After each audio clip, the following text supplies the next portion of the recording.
Bonjour à tous.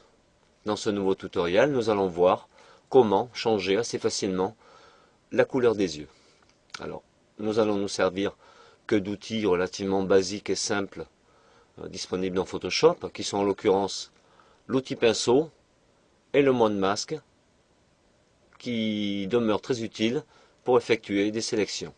En effet, mes sélections, je les fais habituellement avec l'outil plume, ce qui demande une certaine dextérité. Alors, nous allons tout d'abord agrandir la zone du premier œil. Alors nous pouvons, pour ce, cliquer sur cette icône ou taper la touche Z du clavier. Voilà, j'ai sélectionné l'outil Zoom et nous allons agrandir l'image afin de pouvoir bien apercevoir les contours du premier œil. Alors nous allons maintenant choisir l'outil pinceau. De la même manière, l'on peut taper la touche B du clavier pour sélectionner l'outil pinceau. Et nous allons choisir une forme relativement petite, pas trop grande, ce qui va nous laisser une certaine liberté. Et un contour pas trop net, pas trop dur. Donc nous allons rester inférieur à 100%, ce qui a pour effet d'avoir un petit contour progressif sur les contours de l'œil. Voilà. Alors, nous validons. Nous réinitialisons la couleur premier plan, arrière-plan en cliquant sur la touche D du clavier. Ceci afin d'avoir voilà, la couleur noire en premier plan. Donc nous allons commencer à passer en mode masque en appuyant sur la touche Q de votre clavier ou en cliquant sur cette icône. Voilà. Et nous allons commencer à peindre. Voilà. Ce qui aura pour effet par la suite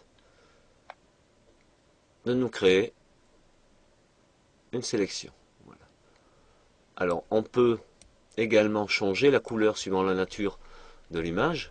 La couleur du mode masque qui là est définie par la couleur verte en double-cliquant sur le mode masque. Voilà. Donc je peux changer la couleur. On va choisir par exemple une couleur rose. Je vais valider par OK. Voilà. Ce qui a pour effet de laisser transparaître. Voilà. On peut également diminuer l'opacité.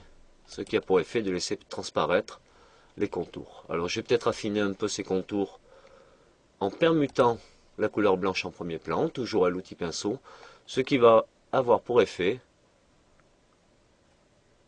d'enlever à la zone que j'ai déjà sélectionnée. Voilà, alors là, je suis sur les contours, effectivement ce n'est pas trop explicite. Voilà, mais par exemple, vous voyez, si je clique ici, voilà, ça a pour effet de m'enlever à la sélection. Voilà. Alors nous allons passer à l'autre œil. On va faire un petit zoom arrière. En appuyant sur la touche espace, je vais me redéplacer. Voilà, et voilà le second. De nouveau l'outil pinceau, couleur noire. Voilà, et nous allons. Il n'est pas nécessairement utile d'être très précis sur les contours de pixels des yeux. On va s'efforcer néanmoins de suivre ceci au mieux. Voilà, je pense que ça doit être suffisant. On va faire un zoom arrière. Voilà. On va quand même agrandir un petit peu. Alors voilà, là nous sommes donc en mode masque. Nous allons repermuter en mode normal en cliquant sur cette icône. Voilà. Alors ce qui a pour effet de me créer une sélection des yeux. Alors nous allons dupliquer le calque à l'arrière-plan pour éviter de détériorer l'image originale. Et nous allons donc travailler sur la copie de l'arrière-plan. Toujours avec la sélection active, nous allons cliquer sur cette icône, ajouter un masque de fusion. Voilà. Alors quel effet peut avoir ce masque de fusion? On aperçoit bien ici que toute la zone noire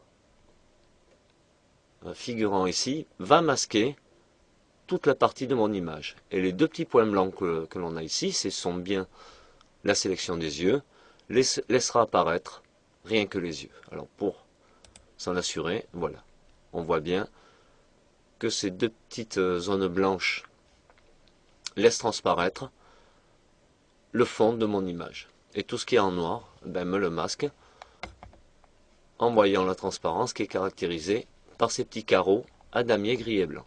Alors nous allons réafficher. Toujours avec la copie d'arrière-plan active, nous allons ajouter un calque de réglage, pardon, teinte saturation. Voilà.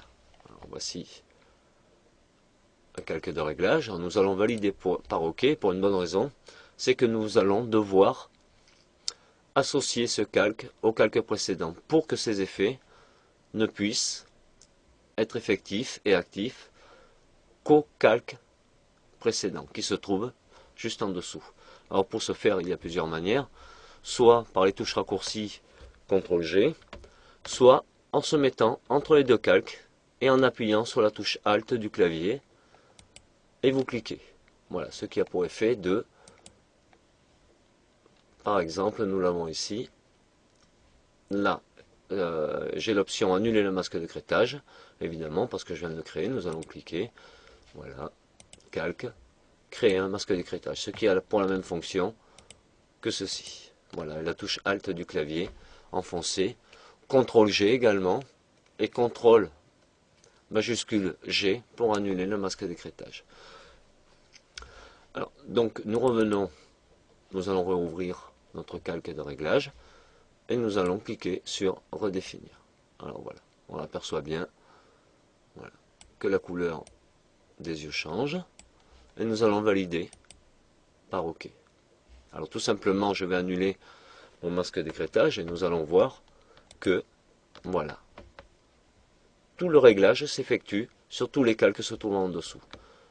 Je vais voilà, recréer mon masque d'écrêtage et dans un souci de véracité, nous allons dire, j'ai pour habitude de passer pour les changements de couleur, soit en mode couleur, soit en lumière tamisée. Ce qui me semble être le plus approprié. Nous allons rajouter, voilà, un peu de saturation, peut-être un peu de lumière, et voilà. À vous de faire. Allez, au revoir.